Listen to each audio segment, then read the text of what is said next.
মোকাররম আকমকে মনোহরদীকুড়ের রায় তাকে এই জায়গা বুঝায় দেওয়া হলো।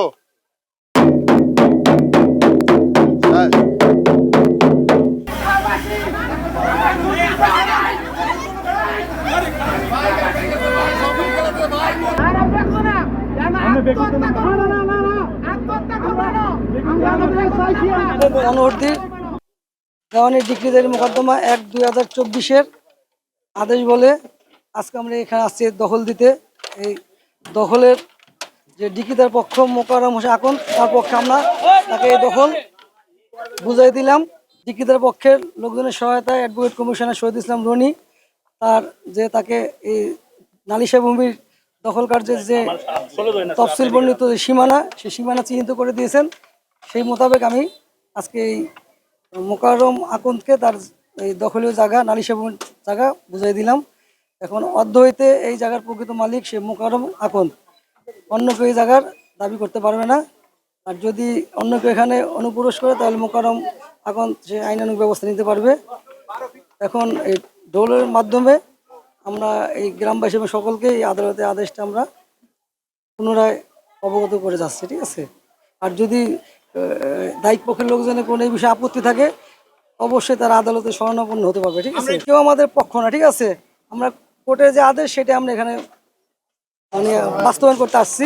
জেডআই ওয়াটার ট্যাঙ্ক দিচ্ছে আজীবন ওয়ারেন্টি। জেডআই ওয়াটার ট্যাঙ্ক, পানির সুরক্ষায় টেকসই সমাধান। ২০১৩ সালে এই জায়গা নিয়ে আমাদের মামলাটা শুরু হয়েছিল। এই জায়গাটার মধ্যে তারা তখন আওয়ামী লীগ ক্ষমতায় ছিল। আওয়ামী লীগের সাধারণ সম্পাদক রঙ্গু এবং তৎকালীন সভাপতি ফজলুল হক সভাপতি ছিল।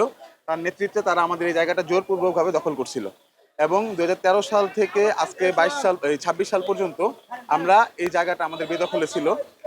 আমাদের বেদখলের আমরা অনেক তাদের সাথে বসার চেষ্টা করছি কিন্তু আওয়ামী লীগের সময় তারা তাদের ক্ষমতার প্রভাবে তারা আমাদের সাথে কোনো সমঝোতা করে নাই বা আমাদের সাথে বসে নাই।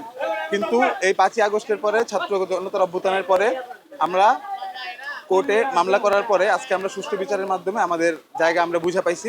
কিন্তু যদিও আমরা পুরো বাড়িটা ভাঙতে পারিনি, আপনারা দেখতেছেন আমরা মানে পুরো বাড়িটা ভাঙতে গেলে মানে যতটুকু অনুযায়ী দরকার অতটুকু ভাঙছি, পুরোটা ভাঙতে পারি নাই। পুরোটা ভাঙতে গেলে দেখা গেছে যে বাড়ির ভীমের সমস্যা হইতেছে। তারা বলছে যে বাকিটা তারা নিজের দায়িত্বে ভাঙা দিবে, করবে।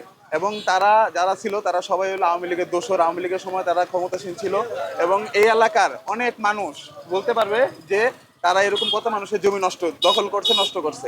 অনেক মানুষ এই এলাকার 50 জন মানুষ এটা বলতে পারবে যে কেন নড়ছে। আমরা কোর্টের থেকে যতটুকু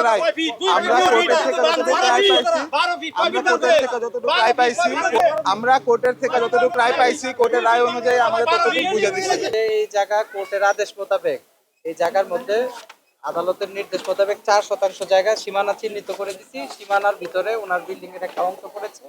এখন ডিক্রিদার পক্ষের এই কি বলে রিকোয়েস্টে আমি হচ্ছে এই বিল্ডিং এর সামনের যে অংশ ওনাদের জায়গার সীমানায় পড়েছে এটাকে কিছু অংশ ভেঙে দিয়েছে। বাকি অংশ ডিক্রিদার পক্ষ নিজের দায়িত্বে লেবার দিয়ে কাইটা এই নিজের জায়গা ওনারা বুঝে নেবে।